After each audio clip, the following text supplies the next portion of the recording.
Hello साथीहरू, welcome to my YouTube channel. म आज हजुरहरूलाई नेपाली टाइपिङ कसरी गर्ने भनेर सिकाउँदैछु। नेपाली टाइपिङहरू डिफ्रेन्ट फन्टको हुन्छ। प्रीति हुन्छ, युनिकोड हुन्छ, कान्तिपुर हुन्छ, कोपिला हुन्छ, धेरै फन्टको हुन्छ। सबैभन्दा पहिला के गर्ने त नेपाली टाइपिङ गर्नको लागि? सबैभन्दा पहिला सर्च बक्समा गएर वर्ड खोल्नुहोस्।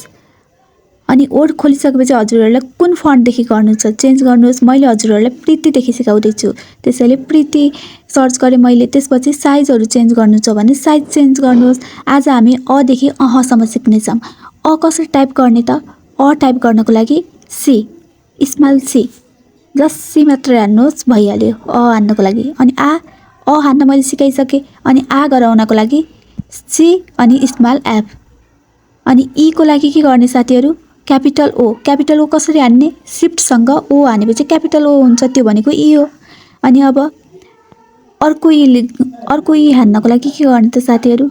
मैले हजुरहरूलाई ई हान्न सिकाइसकेँ। अब माथिको त्यो हान्नको लागि के गर्ने त? त्यो कर्ली ब्राकेट हान्ने। कर्ली ब्राकेट सिफ्टसँग कर्ली ब्राकेट हान्ने। बुझ्नुभयो नि साथीहरू? सिफ्टसँग त्यो बिग ब्राकेट हानेपछि कर्ली ब्राकेट हुन्छ, त्यो भनेको ई हो। अब ऊ कसरी गर्ने त? ऊ हान्नको लागि हामीले के गर्ने? P, small P. सिफ्टहरू केही पनि हान्न परेन, जस्ट स्मल पी। स्मल पी हानेपछि ऊ भयो। अर्को ऊ को लागि मैले हजुरहरूलाई भनिसकेँ, ऊ भनेको के हो? पी हो। अब त्यो ऊ बनाउनको लागि के गर्ने? फेरि एम हान्ने। पिएम भनेपछि त्यस्तो ऊ आउँछ। बुझ्नुभयो नि साथीहरू? अब री कसरी हान्ने त? Capital C. क्यापिटल सी हान्नको लागि के गर्ने? सिफ्टसँग सी हान्ने। सिफ्टसँग सी हानेपछि क्यापिटल सी, त्यो भनेको री। अब ए कसरी? ए भनेको के हो? Capital P. क्यापिटल पी हान्नको लागि सिफ्टसँग पी हान्ने। अनि ऐ भनेको के हो? मैले हजुरहरूलाई ए हान्न सिकाइसकेँ। ए भनेको क्यापिटल पी। अनि ऐ हान्नको लागि के गर्ने? ब्राकेट, बिग ब्राकेट, लेफ्टतिर फर्केको बिग ब्राकेट हान्ने। मैले यस्तोतिर फर्केछ नि, त्यसैले त्यो लेफ्ट साइडतिर फर्केछ, त्यही भएर मैले त्यस्तो लेफ्ट साइडतिर भने है। अब ओ कसरी हान्ने त? अ हान्न सिकाइसकेँ, आ हान्न सिकाइसकेँ। ओ हान्नको लागि के गर्ने? मैले भन्थेँ नि, ऐ हान्न सिकाएँ नि हजुरहरूलाई। बिग ब्राकेट, लेफ्टतिर फर्केको बिग ब्राकेट हानेपछि के भयो? ऐ भयो। अनि ओ भनेको पनि त्यही हो। अ हान्न सिकाइसकेँ, आ हान्न सिकाइसकेँ। ओ भनेको के हो त? आ भनेको सिएफ भइगयो। अनि ओ भनेको गएर के हानिदिने? Big bracket. सिफ्ट हान्न पर्ने, जस्ट बिग ब्राकेट, यति हो। बुझ्नुभयो नि? अब औ कसरी हान्ने त? औ हान्न मैले हजुरहरूलाई सिकाइसकेको छु।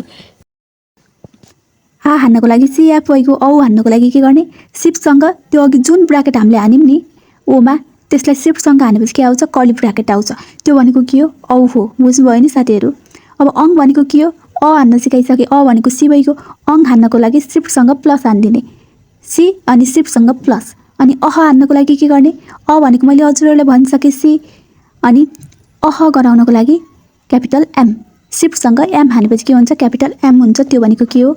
अह हो। यति नै हो साथीहरू। हजुरहरूले यदि राम्रोसँग प्र्याक्टिस गर्नुभयो भने हजुरहरूले सकिहाल्नुहुन्छ। जस्ट हजुरहरूले वर्डहरू चिन्नु पर्यो र हजुरको हात बस्यो भने हजुरहरूले मजाले नेपाली टाइपिङ गर्न सक्नुहुन्छ। Thank you so much for watching this video साथीहरू। यदि मन पर्यो भने लाइक कमेन्ट गरिदिनु होला।